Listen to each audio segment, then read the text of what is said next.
Your Humanities Half Hour is brought to you by the Northern Marianas Humanities Council.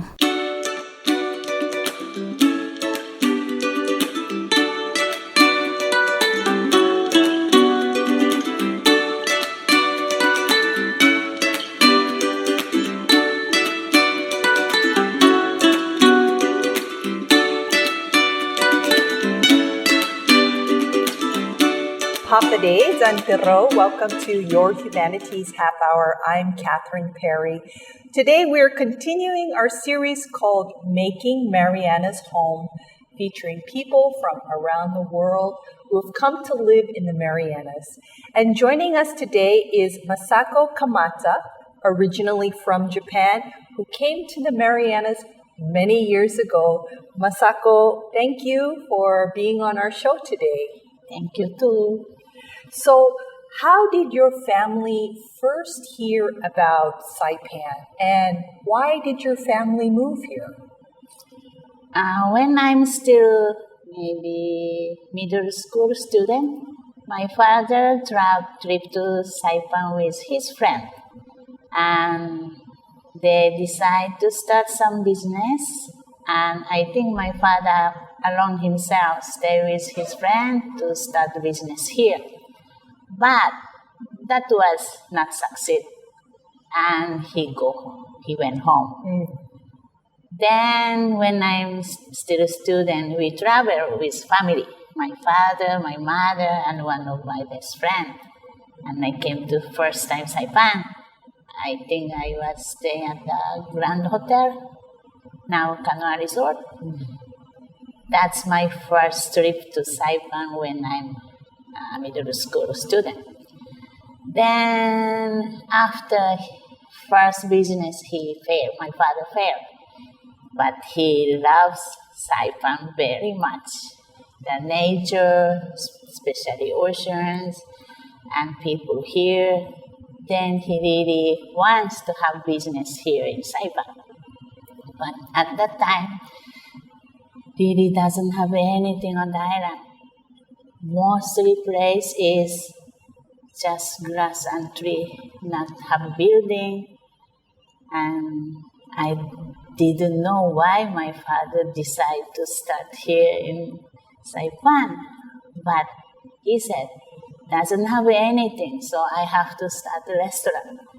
Because if people without the food, you cannot live. So my father really started a restaurant, partly for himself because he cannot eat if he's alone. That's the starting. He made the Kimpachi restaurant 1980.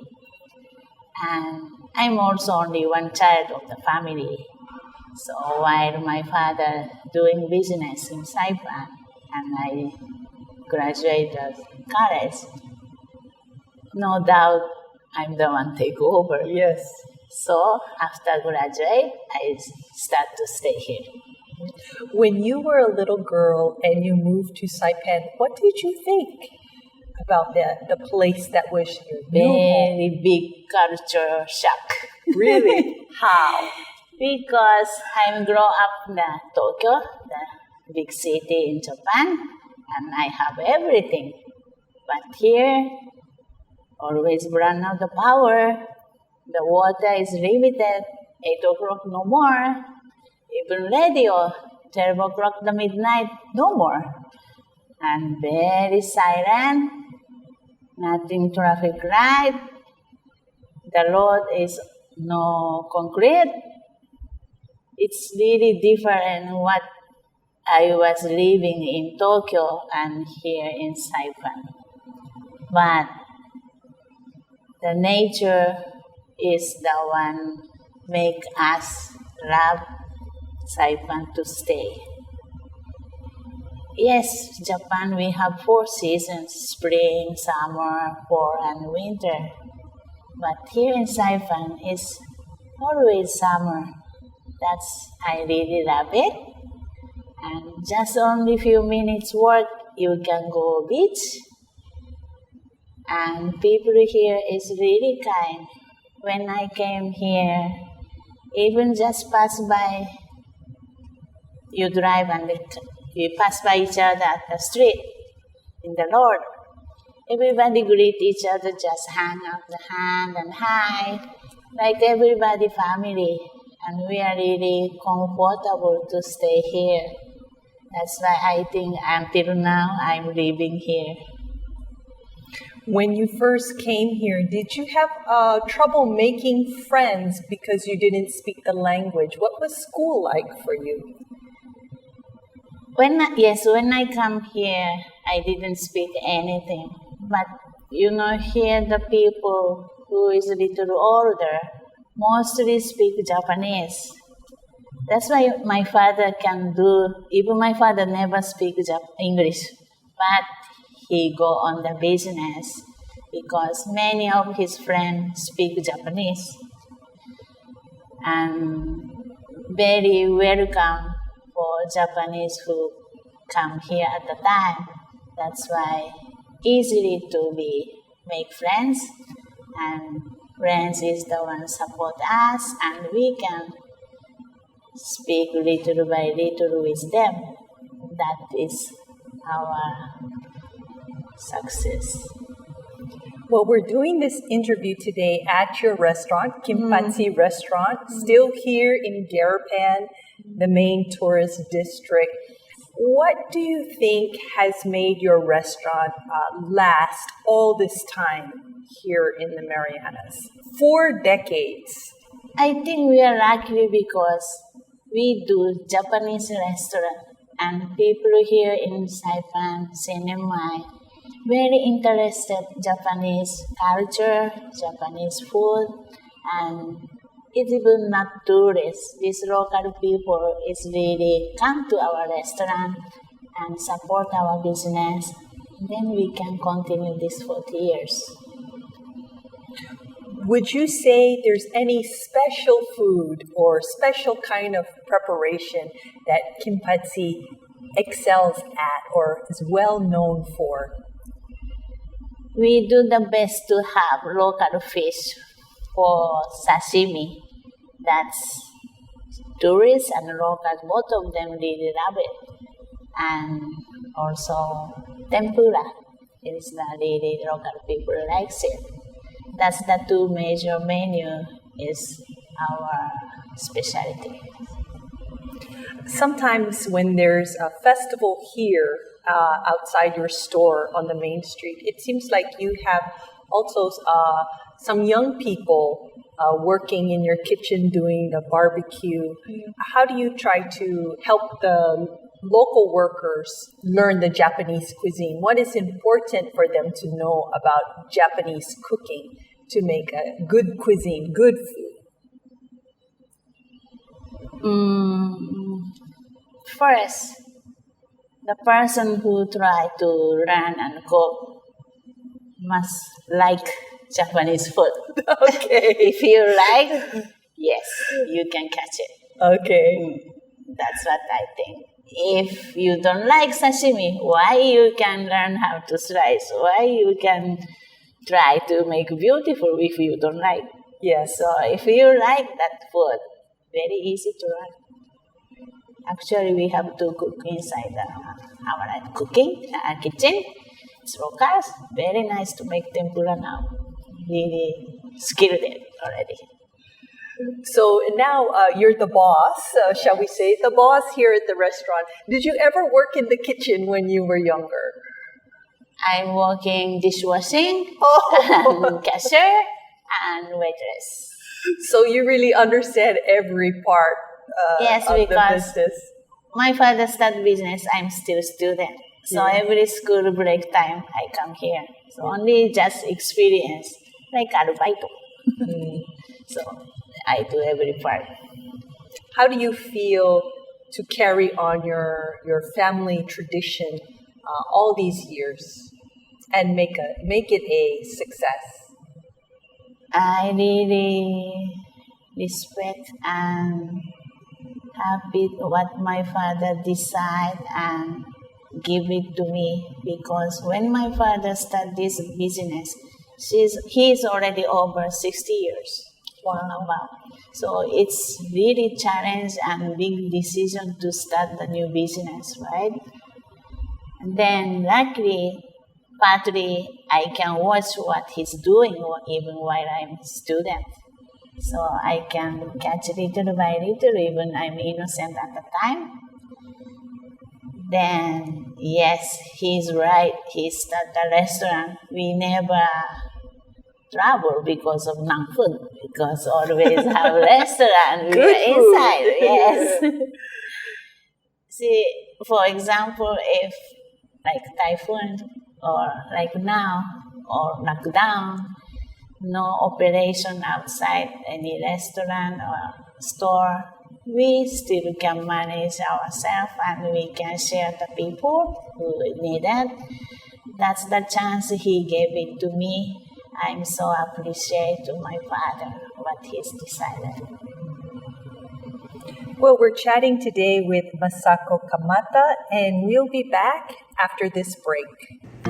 I Northern Marianas Humanities Council bula guinahanya puri historian Marianas dan kultura.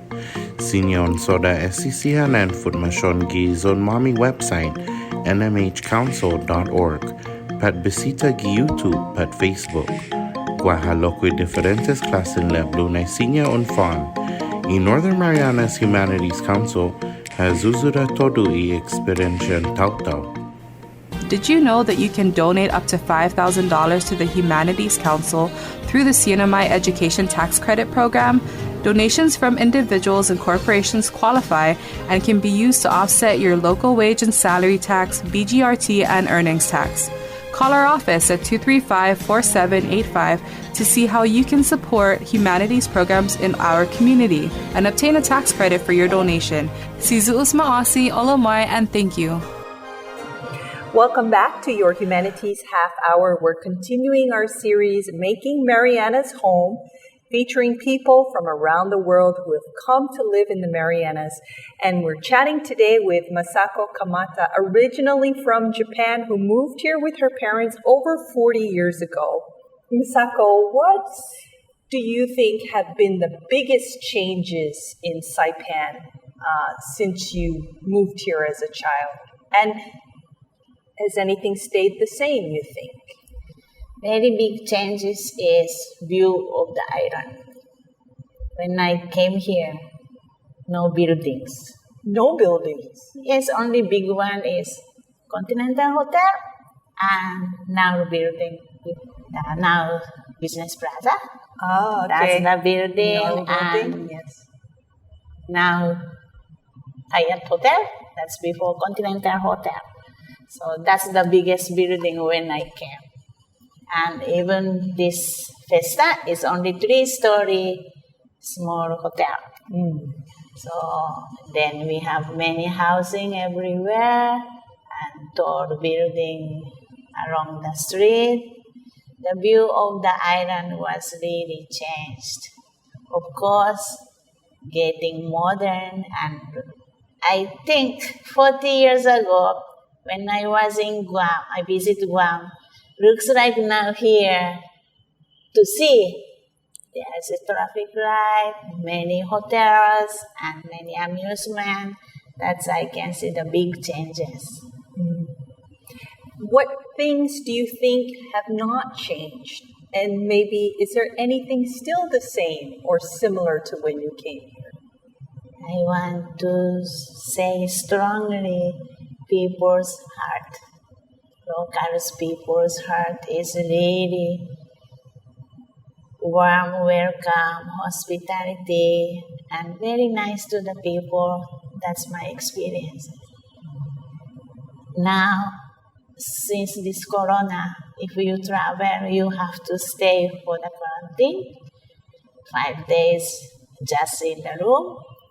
But since I have 2 times already experienced, but the people there who's working in front line, task force of the COVID, even though it's very nice to treat us and very always cheer up to us and show me their hospitality, I really feel when 40 years ago I came here, same feeling I got. That's why I'm really happy. Its situation is not because 5 days you have to stay, but in my heart, I full of appreciate to the people here who can decide and is like you can say free from COVID because nothing in the city. So I really appreciate the people who still carry those hospitality, warmness, heart, and that's I really love it. Do you feel after living here this long that you are Saipanese? Or do you feel you're a Tokyo girl? Look at my life is more than half I living here. Maybe want to be local girl, but of course I'm Japanese and I have limitation. So someday must be end in Japan. Okay. Well, you talked about how you feel the people here, the local people, have big hearts. And I think anybody who knows you and what you do in the community will also say that you have a big heart, because there are a couple of organizations that are very influential, very active in the community. And I would like you to share with us about your work with, first of all, the Saipan Awa Adori team. What is Awa Adori for people who don't know, and what is this team?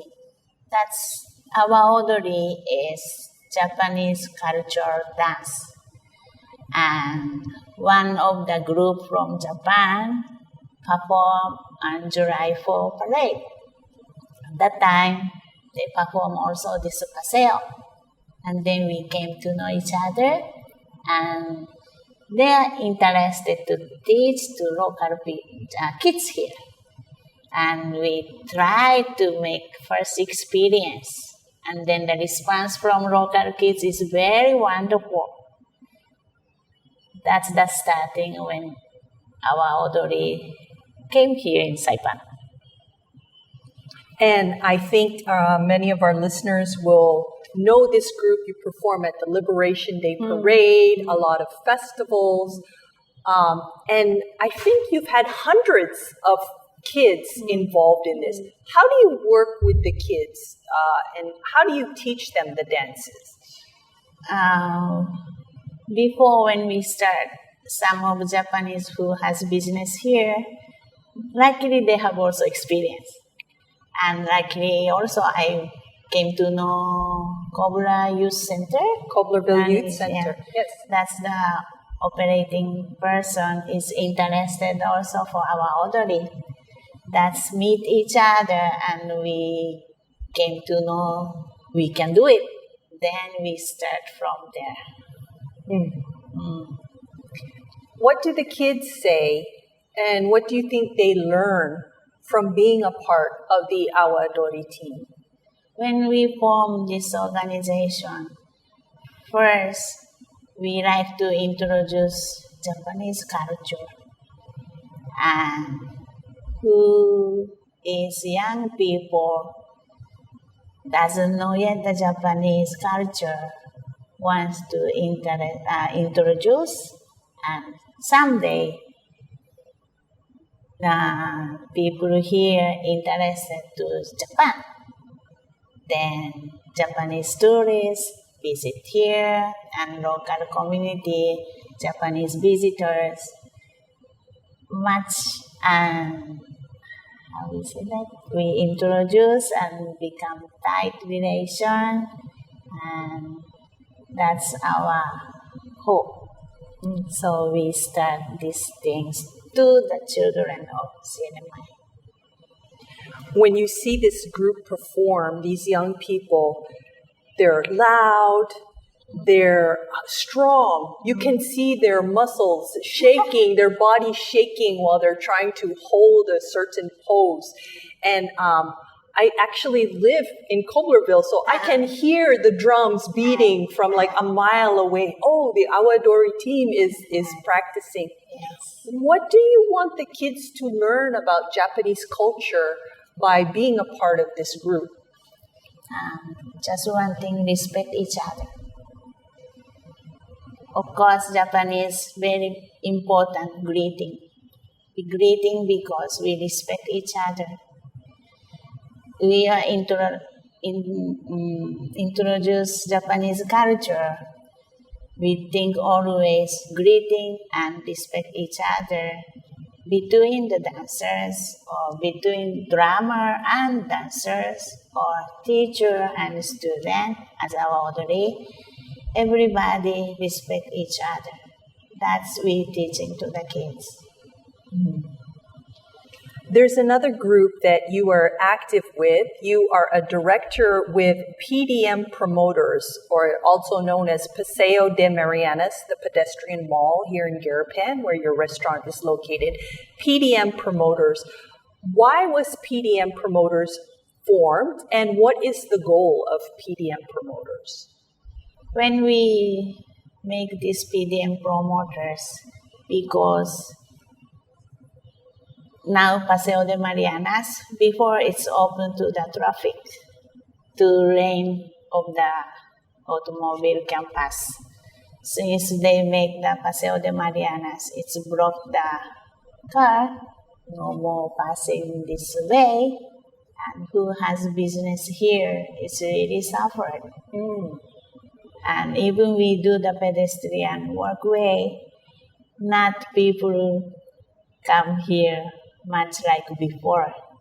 So we start to do something this street.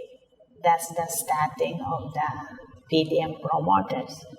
So same time we form of the Saipan Authority.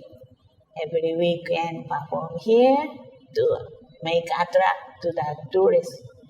And same time at the time, many not good business like prostitution or putting the tourists, not safety this area. So we do the children's activities so we can move away those not good business on this area. That's why we start this PDM Promoters. We just get the name of the pedestrian name. I happened to be walking by one morning, maybe 7, 8 o'clock, and I believe it was PDM Promoters and some kids out on the sidewalk cleaning up. So you guys, what kind of work are you doing on the ground? Saipan Authority make it home here in the Paseo de Marianas because we perform every weekend before Saturday. So same, the respect the people here, respect the place here we use. We are sure to keep clean for ourselves and for the tourists and for the local communities to keep clean this area. Same time, teach the kids to be cleaning and how to manage trash and how to return to the community who helping us. I mean, Saipan Authority members. That's why we clean once a month in Calapan area with children and Kimbachi staff. Well, I do want to also mention that in 2019, you were one of about 200 people and 63 groups that received a Japan Foreign Minister's commendation for your work with these nonprofit groups here in the Marianas and what you give to our community. Do you have any hope, or what do you see as the future for you and your family and the Marianas from today, 2021, January, February? First, I still want to continue my business. And as long as my business is here, I want to continue all my activity we do to the community. Hopefully, someday, one of the kids to take over what we're doing. That's my big hope. But Japan side also, if they can travel freely, they will come here to perform with kids, teaching kids to make more improvement. Our relation with Japan group and Saipan side is still very tight. So I think we can continue more and more from now on after COVID. Is there anything you would like to say that maybe I didn't ask about, or any message for our listeners? You asked me first time why I stay here. I didn't start to live here because of the nature of Saipan and CNMI. I hope these people here recognize how much important the nature of CNMI and to be protect and keep this beautification and all the nature what you have.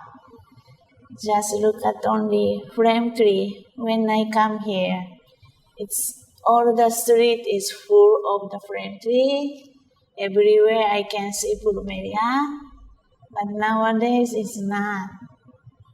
I know there is typhoon, there is the sickness to the tree, even the oceans, everywhere we can swim, but not like now. People used to it, you can see always the ocean here, but who visit CNMI from Japan, Korea, China, they don't have this. Their ocean is not blue. They don't have this warm and summer, sun, blue sky. They don't have like this. Please recognize this, what you have in CNMI, and please keep it. Please maintain. Even you make a casino, more hotel, more amusement. Without this nature, what you have, we cannot get the people visiting here. I hope they recognize of that and please do the action. That's I really want to tell the people here. Misako, thank you for sharing your story with us and your experiences and your thoughts. We really appreciate it. You're welcome. Thank you very much.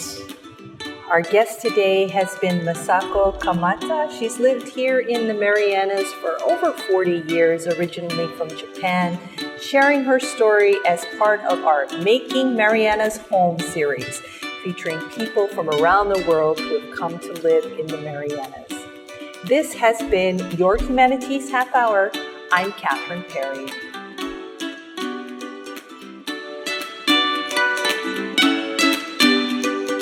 This program was supported by a We the People grant awarded to the Northern Marianas Humanities Council from the National Endowment for the Humanities. Any views, findings, conclusions, or recommendations expressed in this program are those of the participants and do not necessarily represent those of the National Endowment for the Humanities or the Northern Marianas Humanities Council.